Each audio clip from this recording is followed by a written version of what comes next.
a couple of different things. A 94-78 win at Kentucky, and then Alabama 79-76 loss at Tennessee. Bruce Pearl jumped on Twitter. He did a WDE and a VFL, War Damn Eagle, Vol for life. Norlander, we'll talk about Jamal Mashak's buzzer-beating three-pointer. We'll do that in a moment. Let's focus on Auburn first. 27-2 overall, 15-1 in the SEC, 16-2 in Quadrant 1. I think you agree with me, but push back if you don't. I am of the opinion that Auburn has locked up the number 1 overall seed in the NCAA tournament. The Tigers could lose to Texas A&M on Wednesday, could lose to Alabama next weekend to close the regular season, and then could lose their quarterfinal game, which is their first in the SEC tournament, and they'd still be 27-5 overall, 16-5 in Quadrant 1. That would still be the best resume in the country. To be clear, I don't think they're losing their next 3 games. I don't think they're ever losing again. Maybe never. All right. You just put the hex on them. You did this to UConn in the preseason. Look how that went. They might not ever lose again. But my point is, even if they lose every game they play between now and Selection Sunday, they should be the number 1 overall seed in the NCAA tournament. You agree? Yes, we agree. They won't lose 3 in a row. But in the weirdest hypothetical ever, if Auburn were to go 0-3 from now through the end of the season before Selection Sunday, Auburn would still be the number 1 overall seed. They can't be caught. They've been assured of it, and it is rare. I don't want to say it's never happened because I'm sure it has. Just no team springs to mind where a team 2 weeks out from Selection Sunday could honestly and practically claim to have locked up the number 1 overall seed. There is no drama with that race this year. So like I said, they have 16 Quadrant 1 wins. Just to make sure everybody understands the numbers. Nobody else in the country right now has more than 10 Quadrant 1 wins, and literally nobody in the country has enough Quadrant 1 wins already on the resume and enough Quadrant 1 opportunities going forward based on current projections where they could get to 16 Quadrant 1 wins. You put it perfectly. Nobody can catch them. They're the outright SEC champs. They will be the number 1 overall seed in the NCAA tournament, and then we'll see where it goes from there. Let's get to Knoxville. Final score, Tennessee 79, Alabama 76. Mashak won it at the buzzer. Let's watch it. I think you got it queued up. Let's watch it together and then try to figure out what Alabama was doing on UT's final possession. Mashak's got to go. He will fire. He wins it! Jamal Mashak wins it! Okay. What was Alabama doing on that final possession? Well, there's a lot to get to on that final possession. Akpara, I'm not going to get up in arms around it. I did see where was the moving screen that wasn't called? Yeah, I don't care about that. It wasn't quite egregious enough for me. Rick Barnes admitting afterward, I didn't even see it because I was trying to call timeouts. And actually, there was a lower level camera that caught him on a diagonal, and he is furious. He is furious because he's like, he's like screaming, I want the timeout. He doesn't get it, and the ball's in the air, and Mashak hits it. It's great. You can see, if you pause it perfectly, there's a moment where the ball's going in, and Rick is still pissed off because he didn't even want the shot to be taken. So just a funny scene. And on the other side, Nate Oates was really hard on himself in the press conference, like saying, I thought my guys outplayed their guys for 39.5 minutes. And then I did not put my guys in a position to win. I let my players down. I think he was a little hard on himself. But I do love it when people take responsibility, hold themselves accountable, raise a hand and be like, yo, that's on me. I messed that up. It's something I try to talk to my children about. It's something I try to remind myself of. I like it. Alabama fans could spend all night long complaining about how that game closed.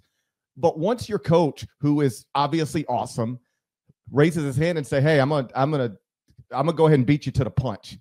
I messed this up. My job is to put my guys in a position to win, and I did not do that. Once the person you were gonna say that about has already said it about themselves, I don't know what else you're supposed to say. Not only do I like it when people do that, I think it's effective.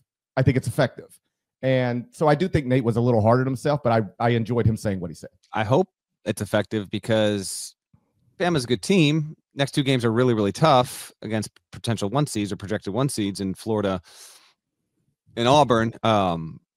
I said on HQ Saturday night in studio, I actually don't know if it'll matter if Bama's a 1 or a 2 with this kind of team, the way it plays, good offense. It's just okay from 3-point range, but obviously lets them fly early and often. We'll see. They should have won the game. They got outscored 7-0 in the final 30 seconds. They had, I actually, not giving a damn who wins or loses the game. I actually like when the officials do their job, and by that I mean when they don't call a jump ball within a split second of 2 players putting their hands on the ball, and when they actually call 3 seconds when a guy's in the lane for 3 seconds, and when they call a 5-second call when it's 5, because 5 usually means 6. Now it felt quick, but the 5-second call was huge in that, and not even just the 5-second call. I mean, LeBaron, I don't think it's all on. I know what O said it, but like Philon finds himself with the ball. Sears didn't get a touch on the penultimate possession, and that was also problematic for Alabama as the game became tight. This did feel like a game Alabama was going to win for, I don't want to say the majority of the game, because Tennessee also gave good charge, but in the final, from the 3.5 minute mark to the 20-second mark, it seemed like Alabama was gonna get out of there and get a big time win and maintain its spot on the 1 line. That's the other outcome of this. Still plenty of time to see where we go from here. But Bama and Tennessee flipped as a result of this. Bama's now a 2. Tennessee is now a 1. It's now 15-1 at home this season, and that home crowd seemed to really jolt him there. But yeah, Meshack, how about that, man? I mean, he's not a bad 3-point shooter. He's just not a go-to 3-point shooter. Found the ball in his hands. Did you think what I thought? I thought that they ran that little inbounds play. Barnes wanted the timeout. I thought the plan was going to be have the guys go whatever way they were going to go, some curl out, some flare here, some flare there, and then they get it at half court, and then they were going to call timeout. That's just not what happened, and Meshack suddenly found himself with plenty of air to breathe, and then, he just went up, ran into it, and it just settled into the hoop, too. It wasn't even like a clean, hard swish. Interesting as hell game. It lived up to the billing in terms of top 10 kind of teams. Only matchup this season scheduled on the books between these two. Good on the Vols. They're a 1 seed now. Bama, just hope that like this kind of loss, it just doesn't have some sort of compound effect. I don't know if it'll have carryover. You got 2 really good teams waiting, so I don't know if like losing this game the way they lost it will have any true threads connecting to the next one against Florida or the one after that against Auburn. But damn, you had it and you let it get away. Yeah, LeBaron Philon looked like my little guy in his basketball games, just going to dribble it straight into 4 people for better or worse. We're going straight into 4 people for better or worse. My little guy's leading his team in scoring, but he's not the most efficient player. We've nicknamed him Caleb Love. He's the Caleb Love he's the Caleb Love of second grade private school basketball. My sons, we don't have to get too off track, but my kids both had Saturday games, and they both have the opposite problem. Now they're 9-6, and this is the first season they've ever actually played organized hoops. I guess I did a little last year. They dribble, and then they get to about what would be the top of the key, so to speak, and then they just pick up the ball and they just start looking to pass. They won't. I'm like, get to the lane, dribble into traffic. No. They just pick up the ball and they freeze. My son has never looked to pass, not once. Oh, there's a guy on one of them. There's a kid. He's a good player, but I'm like, this little pass the damn ball. That's what they're saying to my son. They're like, we got it. You can make more shots than the rest of the kids, but like you should pass it every once in a while. We're working on it. With the Philon thing was whatever.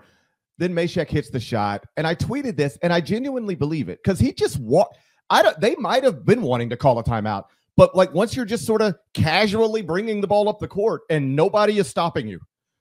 I mean, he just walked it up the court. Like, okay, this is cool. Is there anybody else on the court with me, or am I just out here by myself? Because everybody just backed up. They just backed up, and we saw it with Trey Holloman last week, and then Meshack on Saturday. Those are comfortable shots for those guys. They take them every day in practice. As I tweeted, Steph Curry has had every basketball player in the world taking 30 and 35 footers for a decade plus. You have never been to a shoot around or a practice where you didn't watch players shoot balls from deeper than that. All of them. The 7-foot centers, the 5'11" point guards, they all take that shot. Even if they're just goofing around, it's a comfortable shot. It doesn't mean it's a high percentage shot. It's just they're very comfortable taking it. And the days of just saying, hey, he's 35 feet out or he's 33 feet out, it's a clean look, but who cares? He's 33. I think that's got to be over. Like, you need to disrupt that a little bit, because just giving a guy, we watch English students every weekend make a half-court shot uncontested. They're not even basketball players. They're just like history students. All right. You can't just give up a clean look like that. And I think Alabama probably knows that with the benefit of hindsight.